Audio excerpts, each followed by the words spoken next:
Estamos de regreso con el segmento de análisis y debate en el cual vamos a hablar sobre Haití y su situación actual.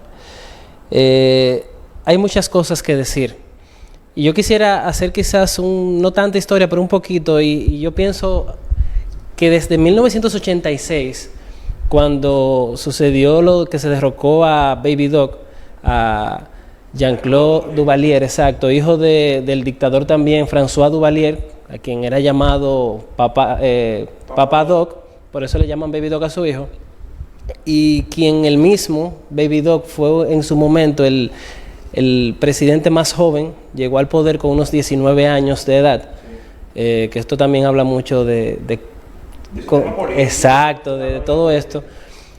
Luego de esto, el país entró en un proceso, eso fue en el 86, entró en un proceso de inestabilidad que se ha mantenido durante todos estos años, más de 30 años. El mismo, en el 87, hicieron un pacto con una nueva constitución donde ellos asumieron el sistema parlamentario, que tiene un jefe de gobierno, el cual es electo por la mayoría, democráticamente por el pueblo, y a su vez propone a la Asamblea Legislativa un primer ministro para que ellos lo aprueben. Y esto en aquel tiempo sembró mucha esperanza, pero ¿qué sucede? Cuando un país sale de dictaduras, esos primeros años son difíciles, y podemos verlo también en lo que sucedió en nuestro país cuando ocurrió lo del asesinato de Rafael Leónidas Trujillo. Duramos unos 4 o 5 años con gobiernos que cambiaban, con un triunvirato, y fue inestabilidad. Incluso cuando Balaguer llega en el 66, la situación fue muy dura. Y por eso se habla de los duros 12 años de Balaguer, también por el momento político, momento social e histórico en el que llega. Esto también sucede en Haití. Y hablan muchos historiadores de que en Haití han ocurrido más de 30 golpes de Estado. Han pasado decenas de primeros ministros, inclusive en estos últimos 30 años. ¿Qué quiere dejar dicho esto? Haití no tiene una inestabilidad política ahora. La ha tenido ya por varios años, la ha tenido por muchos años, que ahora se ha intensificado con una serie de sucesos que han venido ocurriendo de forma sistemática, que en el 2010 ocurrió un fenómeno natural, el cual genera mucho que este país, con todo lo que contrajo ese fenómeno, las cárceles se destruyeron, esos presos que estaban allí salieron, se regaron en el país nuevamente, algunos incluso vinieron a nuestro país. Comienza eso a generar una inestabilidad continua. Todavía el día de hoy tenemos damnificados y refugiados desde este terremoto. El país en ese tiempo tiene un presidente, va a elecciones, Martelly llega a la presidencia, sale Martelly, llega el fenecido presidente Jovenel Moïse, quien fue asesinado hace unos meses. Pero hay otras cosas. La comunidad internacional también tiene ya un tiempo dándole la espalda a Haití. En el 2019, los llamados cascos azules de la ONU, de su misión de paz, en octubre, si mal no recuerdo, de 2019, salen de Haití y eran quienes más o menos llevaban la paz y tenían más o menos en sus manos la seguridad del país. Cuando esto sucede, quienes proporcionan seguridad a políticos, a todo el que necesitaba, ¿verdad? Un servicio de seguridad, son los que hoy son las bandas que dirigen Haití, que en aquel momento brindaban un servicio y hoy se han empoderado, por decirlo de alguna forma, y al empoderarse tienen las armas, tienen los medios, permean en el gobierno, porque ya son quienes lo manejan prácticamente, producen esa inestabilidad, asesinan al presidente, Jovenel Moïse, y comienzan a suceder una serie de hechos que lamentablemente, como somos el vecino más cercano, es a quien más nos afecta. Es muy lamentable. Recientemente son secuestrados unas 17 personas norteamericanas, unos 16 de Estados Unidos y uno de Canadá, pero eso se hizo mucho eco en la comunidad internacional. Ahora, nosotros tenemos mes tras mes secuestros de camioneros, O sea, que lamentablemente la comunidad internacional no se interesa mucho en qué le pasa a República Dominicana a raíz de Haití. Pero sí, si son americanos, perfecto, ahí sí. Ahí no hacemos eco, ahí tenemos que caerle atrás a esas personas. Y todavía creo que actualmente hay un camionero secuestrado. Dos camioneros secuestrados. Entonces, la situación de Haití es difícil, es muy difícil. Y como somos los únicos vecinos que compartimos frontera terrestre, nosotros, para bien o para mal, tenemos que tener mucho cuidado con ella, tenemos que cuidarnos, porque históricamente tenemos algo que también tenemos en contra. Hablábamos hace un rato de la Constitución, pero nosotros nos independizamos de Haití. Entonces, ellos históricamente tienen pensado, tienen en su... Exacto, que este lado de la isla les pertenece, que también hace que sea mucho más grave toda la situación que se viene dando en los últimos días. Así es, y vemos realmente un vecino país que ha sido muy golpeado, no solamente en la parte política, también a través de fenómenos naturales, porque cada vez que pasa una situación, que hay una tormenta, Haití se ve afectado. Luego del asesinato de su presidente, ellos fueron afectados también por un fenómeno natural. Por otro terremoto. Entonces, realmente no se sobreponen de una situación para pasar a otra y atravesar otra. Entonces, por eso es que realmente Haití es un país que vive una situación actual muy difícil. Miren, la situación de Haití, yo te lo he mencionado los dos, es una situación compleja. Yo voy a comenzar mi comentario con una frase un poquito dura, y es que hoy por hoy Haití es tierra de nadie. Haití vive una situación política bastante inestable, o sea, en Haití no hay ningún tipo de garantías. El orden reina por su ausencia y la seguridad está a la orden del día. República Dominicana y Haití, lamentablemente, son los únicos dos países del mundo que comparten una isla. Y yo pienso que no hay dos países en el mundo tan diferentes en términos culturales, en términos religiosos, en términos de creencia. ¿Qué pasa? Que al ser dos países pequeños, de cara a la comunidad internacional, muchos piensan que nosotros debemos cargar con la situación de Haití. No, República Dominicana es un país pobre, Haití es el país más pobre de este hemisferio, más desorganizado, y como decía Ángel, que ha vivido en el presente más reciente muchas situaciones, terremotos, ciclones, hubo un magnicidio, todavía eso no se ha esclarecido, hay un primer ministro. ¿Y qué pasa? Ante ese escenario en el cual vive la vecina y hermana isla de Haití, la República Dominicana ha decidido tomar una serie de medidas que de cara a la comunidad internacional ha caído con un poco de fuerte, por llamarlo de alguna manera, porque la República Dominicana ha decidido de este lado de la isla proteger la frontera. Y por el momento no hay ningún tipo de comercio, que obviamente desfavorece más a Haití que a la República Dominicana. Haití, hay que reconocer que es nuestro primer socio comercial, con el país que más tenemos relaciones comerciales, con más se vende, más se compra.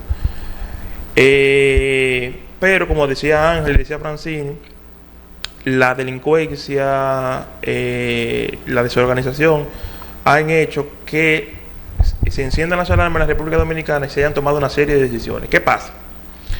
Las fronteras están cerradas. El presidente ha decidido que se revisen las visas de los estudiantes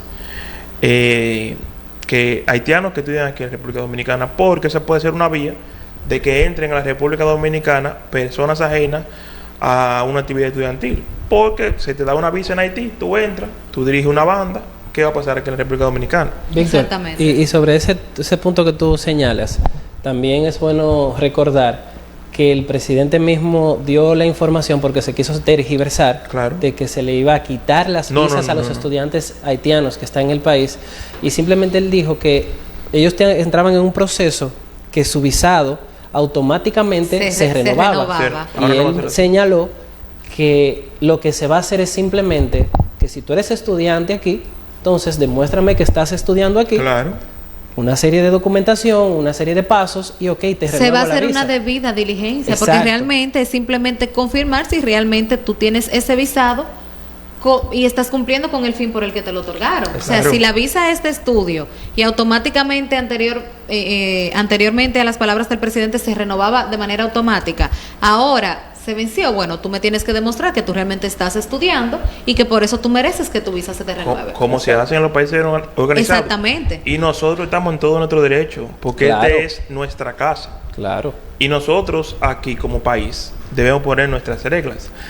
Hay situaciones que no deben dejarse sueltas. Hay gente que dice, oye, pero que en los hospitales solamente se van a recibir personas que tengan documentos, las indocumentadas solamente van a poder acceder en caso de emergencia. Eso está bien.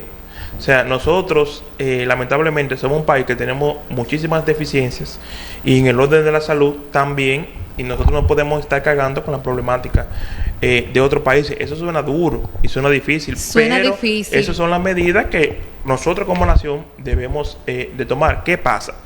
Se agrega un ingrediente un poquito más complicado donde la Dirección de Migración ha comenzado un proceso de deportación. Entonces, ¿qué pasa?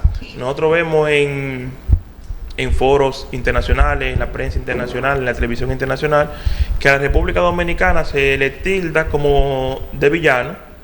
Bueno, pero no, República Dominicana está repatriando a los haitianos. Estados Unidos hace eso con los mexicanos. No, con todos, con todo indocumentado que ellos capturan, ¿verdad?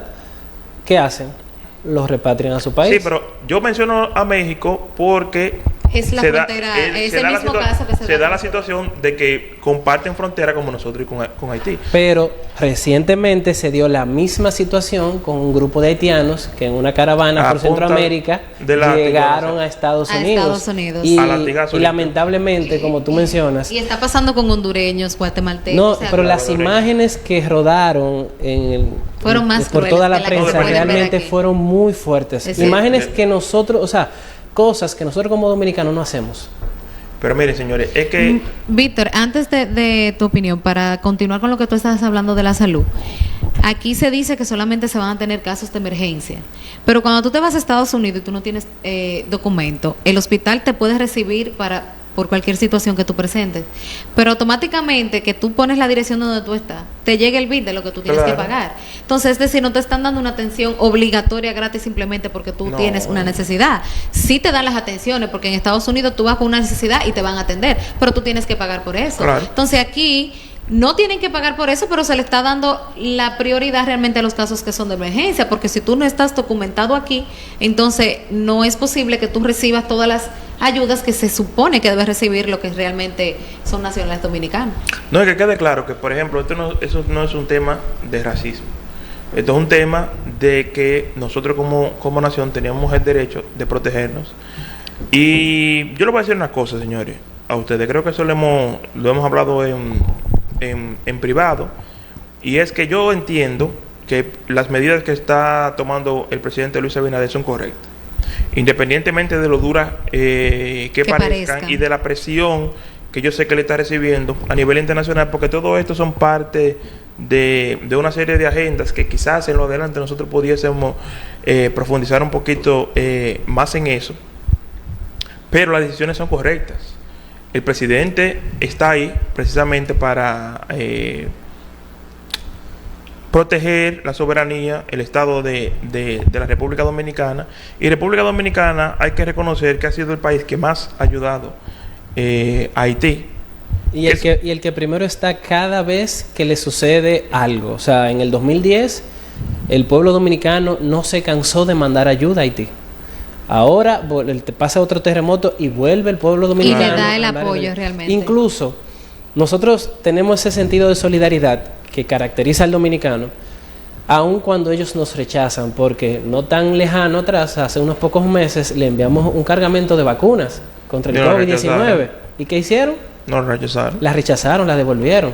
El COVAX envió también un cargamento de vacunas y ellos también se las rechazaron. No, y aquí los centros de vacunación están abiertos para que los nacionales haitianos vayan y se vacunen y no se vacunan. Y no se vacunan. Déjenme leer algo que me envía aquí nuestro querido Castellanos, que está en sintonía con nuestro programa. Él dice, con relación al tema que estamos tratando actualmente de Haití, dice: Haití siempre ha sido un estado políticamente inestable. El primer magnicidio tuvo lugar en el año 1807, apenas 3 años después de la fundación del estado, cuando Alexander Putin y Henry Christopher se completaron para matar a Jacques Deslindes, el primer presidente haitiano. Predicto 5 de ese magnicidio se partieron el territorio en 2 partes. En la República del Norte, dirigida por Alexander Petion, un mulato, y el Reino del Norte, dirigido por Henry Christopher I. También dice aquí, Haití siempre ha sido un estado políticamente inestable. Esto nos lo escribe nuestro querido Castellano y realmente es así. Ha sido un estado que siempre ha presentado situaciones en la política, y como hablamos ahora con relación a las ayudas que puede recibir nuestros compañeros hermanos haitianos con relación a la vacuna, eso es una problemática que estamos presentando actualmente, que las vacunas están ahí y no se la quieren poner, y uno los ve en la calle sin ningún tipo de cuidado, sin ningún tipo de protección, cuando todavía tenemos una pandemia que sigue a flor de piel y tampoco quieren vacunarse. Antes de usted continuar, yo quiero darle las gracias a Castellano por su comentario y por estar en sintonía con nosotros. Yo quiero darle las gracias a mi primo Castellano, que nos está viendo, que me mandó también ese mensaje, pero lamentablemente no estaba atento al teléfono. Pero qué bueno que también tiene el teléfono de Francine. Miren, señores, hay una cosa que a mí me preocupa seriamente, ya entrando a un tono un poquito más de la política dominicana de cara a la situación de Haití. Y es que yo veo que el PRM es el partido, obviamente, que dirige el Estado. Y yo he visto una serie de declaraciones de un grupo de políticos de alto perfil del Partido de la Liberación Dominicana que, desde mi punto de vista, son lamentables. Porque un tema como el de Haití y la situación que vive nuestro vecino más cercano que tenemos, es un tema que nosotros deberíamos de tocarlo con pinzas. Yo he visto una serie de declaraciones. Cortinas de humo, menciona mucho. Víctor, ¿y por qué no dejamos al público con esa expectativa de lo que tú vas a decir con relación a ese tema y vamos a una pequeña pausa? Pues sí. Pues vamos a una pequeña pausa y regresamos en breve. No se muevan, que esto está interesante, con más de su programa En Serio.